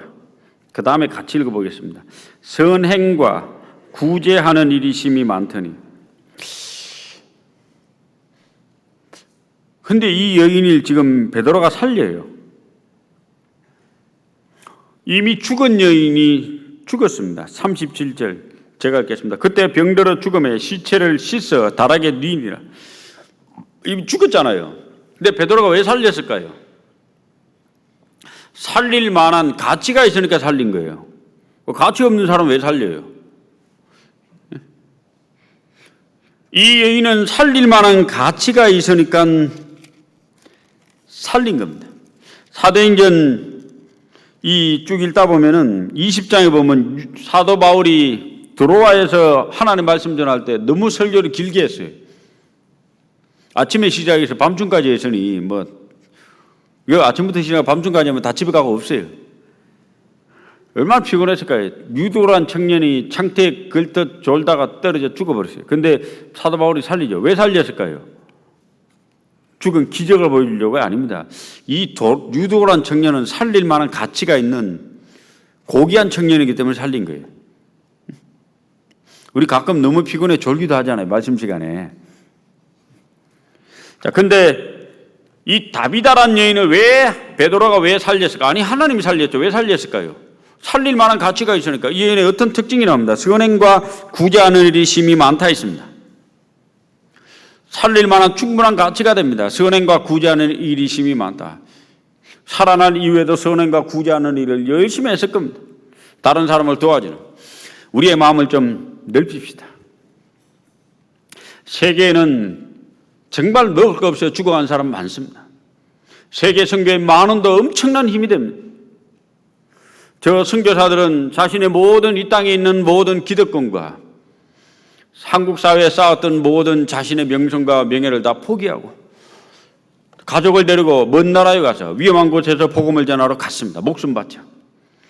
거기에서 우리는 작은 물질을 들어 후원해야 되지 않을까요? 구제하는 일에, 그들을 도와주는 일에. 이 도로가 하나님의 은혜를 받을 만한 가치가 있었습니다. 고넬료도 구원을 받을 만한 가치가 있습니다. 고넬료의 특징이 나옵니다. 10장 1절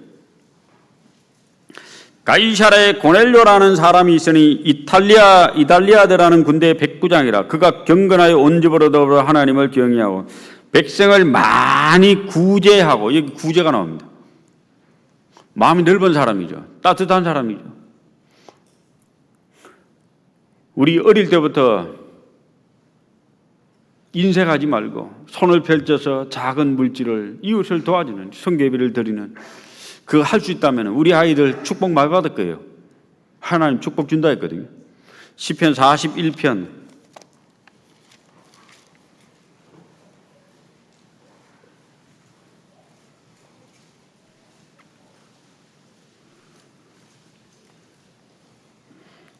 41편 1절부터 3절까지 같이 읽어보시겠습니다. 빈약한 자를 권고하는 자가 복이 있으며 재앙의 날에 여호와께서 저를 건지시리로다.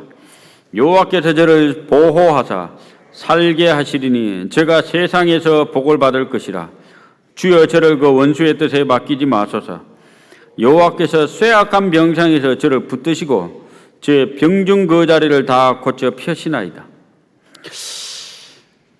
제가 한 번은 좀 몸이 아파가지고 일주일간 병원에 입원해 있었던 적이 있었습니다. 오래전에. 그래서 이제 목회하다가 갑자기 쉬게 됐죠.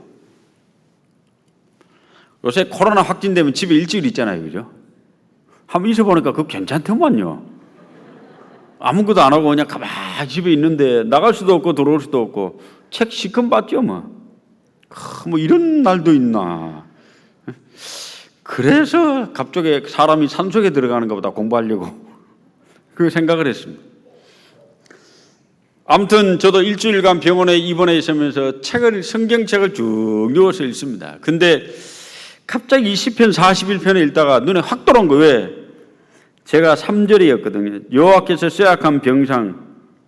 제가 누워 있었거든요. 일주일간. 그러면서 이 말씀이 딱 들어오는 거예요. 그러면서 1절이 감동이 됐습니다. 빈약한 자를 권고하는 자. 빈약한 자를 생각하고 빈약한 자를 기억하고 빈약한 자를 구제하는 자가 복이 있다 했습니다. 우리들이잖아요. 저 구원받지 않은 사람들에게 복음을 전하고 저 가난한 세계 모든 사람들에게 선교사가 파송되고 하나님의 말씀을 전하기 위해서 우리는 물질적으로 작은 물질은 후원해 줍니다. 그리고 우리 주변의 사람들에게도 물질적으로 후원해 줍니다. 빈약한 자를 권고하는 자가 복이 있다 했습니다. 재앙의 날에 우리에게도 재앙이 있어요. 우리에게 축복된 날만 있겠습니까? 재앙이 있죠. 어떤 어려움이 있죠. 돌아가도 죽었습니다. 근데 재앙의 날에 저를 건지시리로다. 하나님이 도와주십니다. 우리가 남을 도와주면은 그것이 쌓여가지고 하나님이 그것을 기억하시고 우리를 도와주는 거예요. 인생은 반드시 대갚음을 받습니다. 인생하면은 인생한 대로 갚음을 받고 손을 펼쳐서 남을 도와주면은 필요한 대로 하나님이 도와주세요. 하나님이 역사하시고 2절 여호와께서 저를 보호하사 살게 하시리니 제가 세상에서 복을 받을 것이다.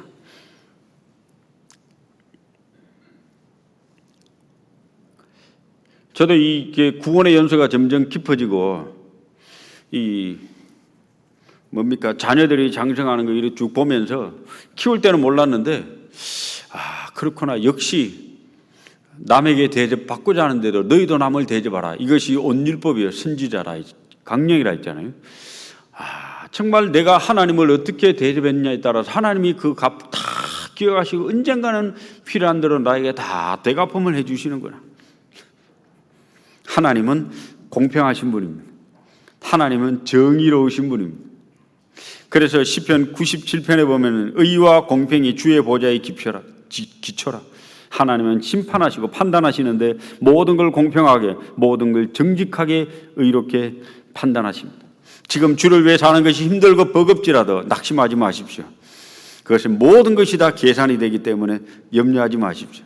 필요한 대로 하나님이 때가 되면 다 갚아주실 겁니다. 그리스도인은 변화된 사람이 되어야 됩니다. 에베소서 4장